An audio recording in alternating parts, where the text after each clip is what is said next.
The first relationship. The Spirit is, I'm going to use the word before us. The Spirit is ahead of us as our Creator. The Spirit is the giver of life, the Creed says. Where do you see the Spirit before us? Where do you see the Creator Spirit? Well, think of Genesis, where God makes the heavens and the earth is without form and void, and there's a wind or a breath or a spirit from God brooding over the waters.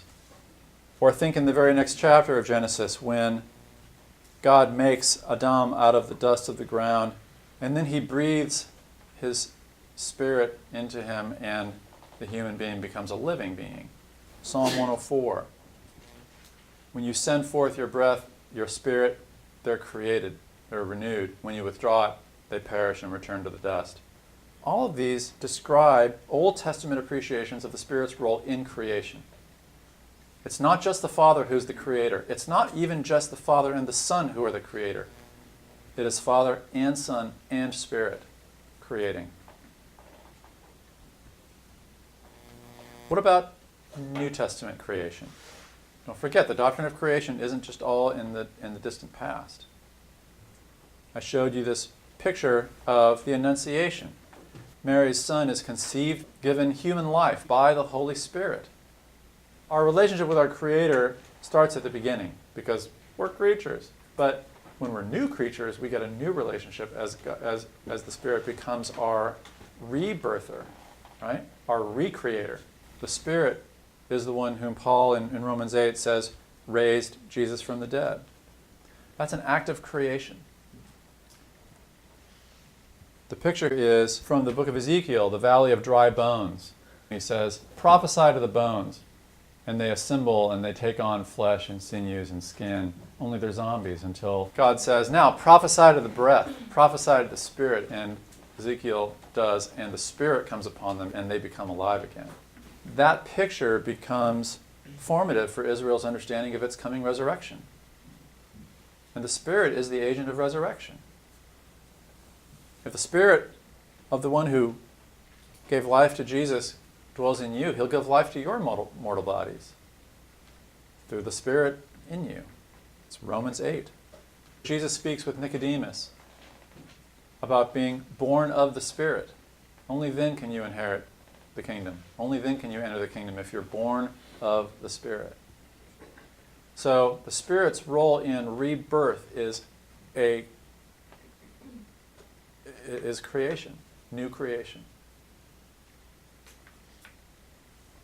You got it? There are more. You can look them up here. I'm not going to give you all these references. What does the church do that recognizes the Spirit's creating work? Well, we baptize. We symbolize that new birth, right? That being born of the Spirit. We baptize with water, and the Lord baptizes with the Spirit. That's how John describes it. John the Baptist, I mean. So think of the church practice of baptism as embodying the Spirit before us. I mean, if the Spirit doesn't act, baptism is drowning. Baptism is where my old life ends. And then what? Well, then nothing apart from God's work. Nothing apart from the Spirit's work. Where do we see this kind of understanding dominant? I'm going to point to the Church of England as a church where baptism into, you might call it Christian identity, is taken so seriously that it's taken to be your identity. This is who I am now. Restorationists, the Stone Campbell movement, other 19th century American traditions, take baptism at least as seriously, absolutely requiring it of disciples. You must be baptized. You must take God up on the offer to be born of the Spirit, to go through the waters where your old self dies and your new self is brought to life. we'll talk later in the semester about controversies over baptism, about whether that's true or when and how are the best ways to baptize. So we're not going to go into those now, but I'd like you to see that there are traditions that see the Spirit's essential role in creation and appreciate it and build their lives around it.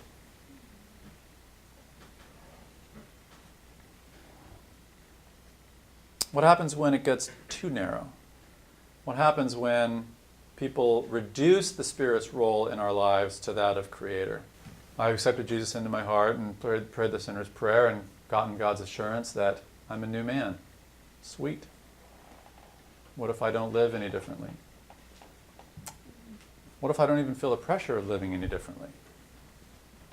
Well, it seems to me what's happening there is we're taking the sign of new birth and we're treating it as the only relationship we have with the Spirit,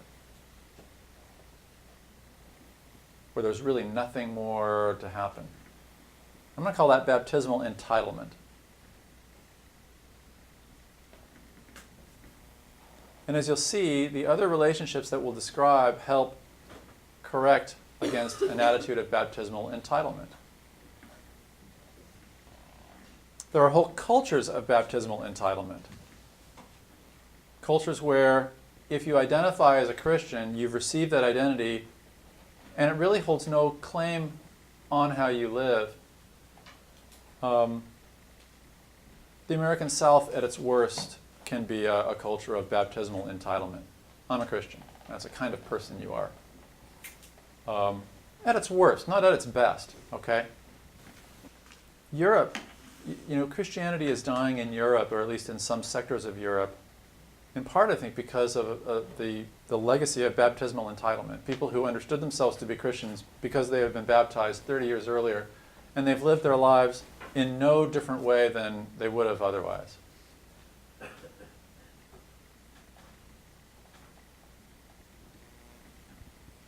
And at the extreme, this becomes deism, where our whole relationship with God as Creator is consigned to the past.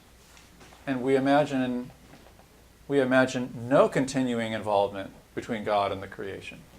We've reduced the Spirit to the original Creator at T sub 0, who's got nothing else to do. That also is a narrowed doctrine of the Spirit. Do you see how this works? And the narrowed pneumatology can't survive. It can't, a church can't flourish with a reduced doctrine of the Holy Spirit. And so these narrowed pictures of the faith deteriorate. In this case, I think baptismal entitlement dies a death in the form of civil religion, empty civil religion, where you invoke God, you invoke the gospel, and everyone pays lip service to it, but it makes no material difference. And eventually people just figure, why are we invoking this at all? It means nothing. Increasing proportions of the world are doing that. And I think what's happened is pneumatological failure.